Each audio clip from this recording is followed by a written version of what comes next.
It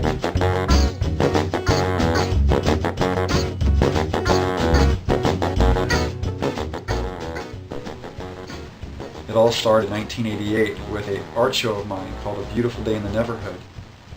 It was 17 paintings that depicted a little clay city with little clay people running around in it. Years later, myself and my team found ourselves at Steven Spielberg's house pitching this idea for a PC game, and Dreamworks Interactive loved it. We started brainstorming right there, and we started just drawing like crazy and coming up with monsters and contraptions and puzzles, and those were the most creative days of my life.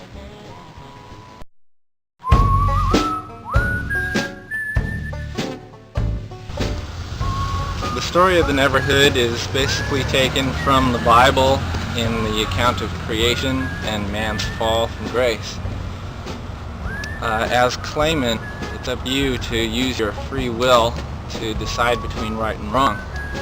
In addition to that, you have to figure out who you are and what you have to do to reach that decision point. Klayman as a character is an innocent, but two questions to ask yourself when designing a new character are, is he funny or is he scary? In the case of all the characters in the NeverhoOd, Klayman, Willie, they're funny. But in the case of Clog, they're very funny.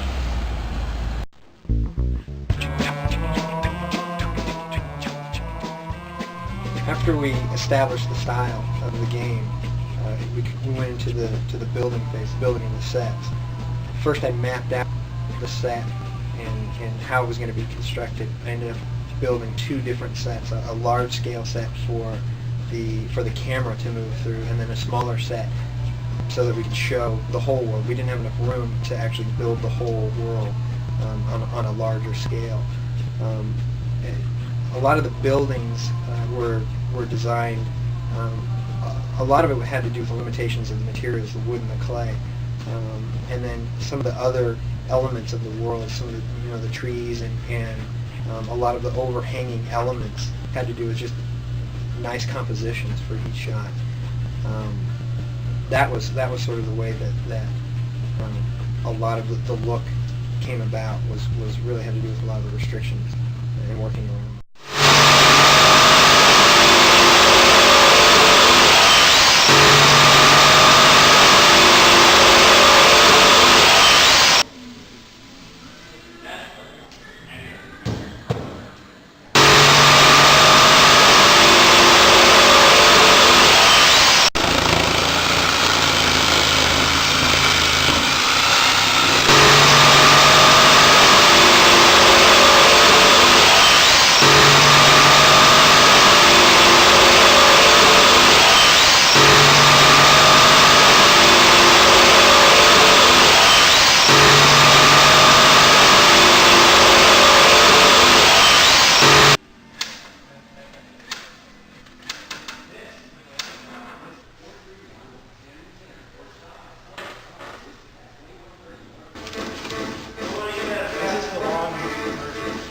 What?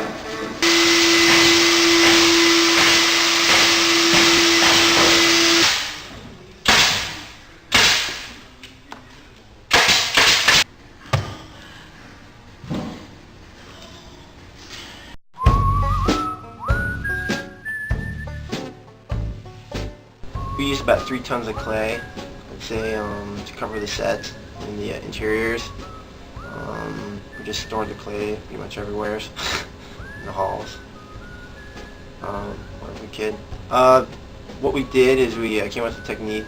We'd use hot plates to heat the clay up in like large turkey pans, and then we'd spread it with spatulas and putty knives and sheetrock knives and stuff like that.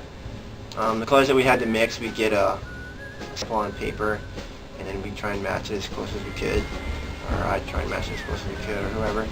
And we just put it on, let it cool down, then we'd have to thumb it to get texture out so it didn't look like frosting on a cake.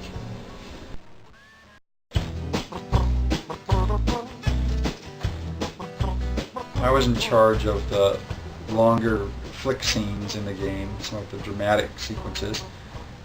It's a really odd process. I start with storyboards. I draw everything out and paste the timing on it, record the voices, and then have the lighting set up, point the cameras, and after all this prep work, it could be hours for a shot, I finally get to get in and animate. The painstaking process of moving a puppet a little bit and shooting a frame. Moving a puppet a little bit and shooting a frame. And it comes up to being about 15 frames per second. The way that we approached the first-person movement was to build a track system out of wood. We looked into other systems, motion control camera, and 3D generated artwork, but we wanted to stay away from all of that. We wanted to kind of go the low-tech route. The way that the camera movements are handled, the camera sits down on this track and is moved along in small increments, 15 per second. And the turns are handled by hubs that rotate, that the camera sits on and rotates.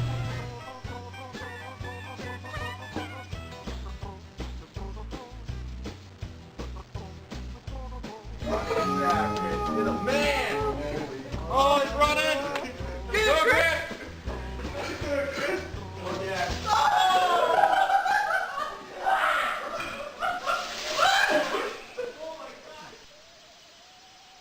My role in creating the Neverhood was to do all the puppet animation, the interactive puppet animation, where you are controlling Klayman or any of the other characters.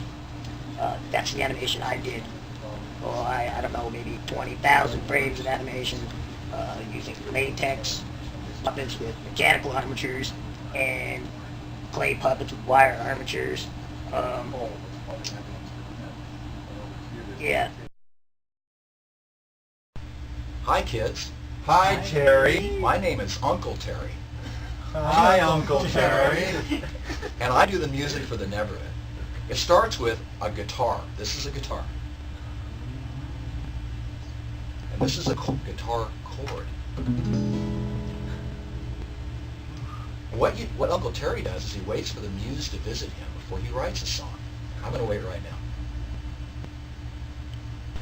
From the start of the Neverhood, we knew that the sound and music was going to be, an integral part of making the Neverhood come alive and be real. We wanted the sound effects to be very earthy, almost grotesque, thuddy clay. The music, because the gaming industry was all going to heavy metal and techno, we wanted to kind of take a right turn and go into blues and just Dixieland, just funky, crazy stuff, which we knew Terry Taylor, whom I'm a big fan of, was very good at, very versatile. He did a couple of songs, they worked out very well, and, he got hired. The voices of the characters, we couldn't afford any more voice actors, so we all did them ourselves. And I did Clog and Hoborg and Big Robot Bill, and Mark Lorenzen did Billy Trombone. Clog, we would have me say something like, "I know what you're thinking and you can forget it!" And then we would pitch it up an octave, so he sounded like this little, crusty little guy, evil, with evil heart.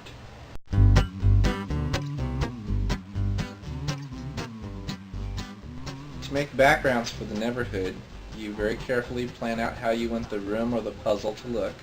You build it out of wood, and then you cover that wood with clay, sculpting it to look just right. And then you shoot it with a digital camera, take it into a paint program, touch it up, and build any animations that go with it.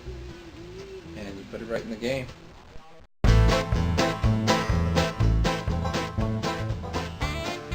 I'm a recovering programmer, and I'm proud of it.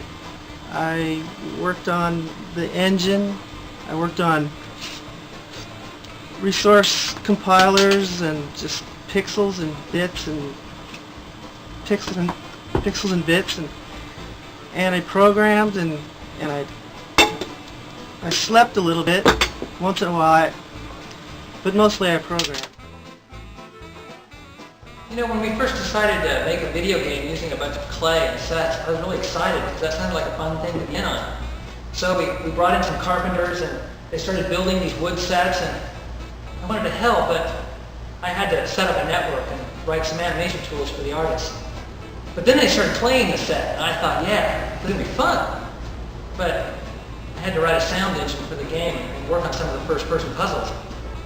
And before I knew it, everything was built, and they filmed everything, and I hadn't gotten to have any fun.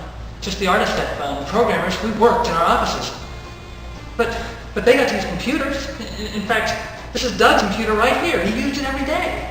He got to use computers and play with clay. I was stuck using computers. Well, Mr. Doug Nagle, this is what I think about that. Oh man. Oh man. Oh man. I just sit here with my hands folded in my lap, very quiet. And if anybody comes by, I scowl at them, and they think they're interrupting something important, and they go away.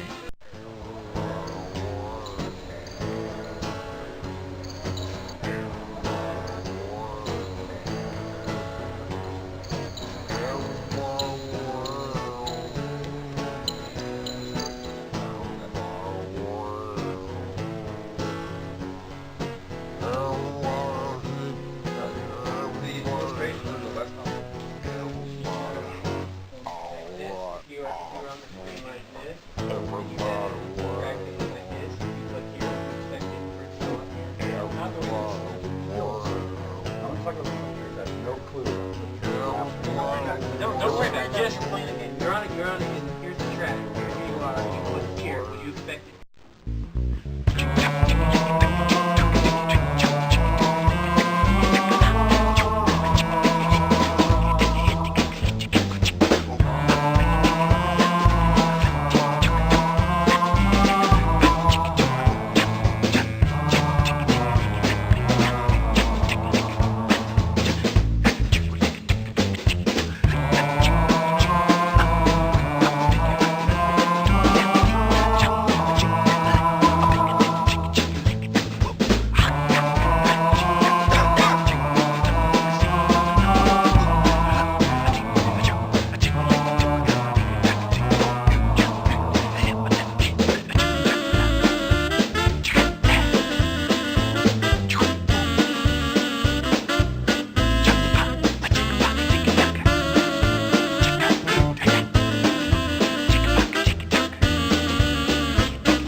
This is freaking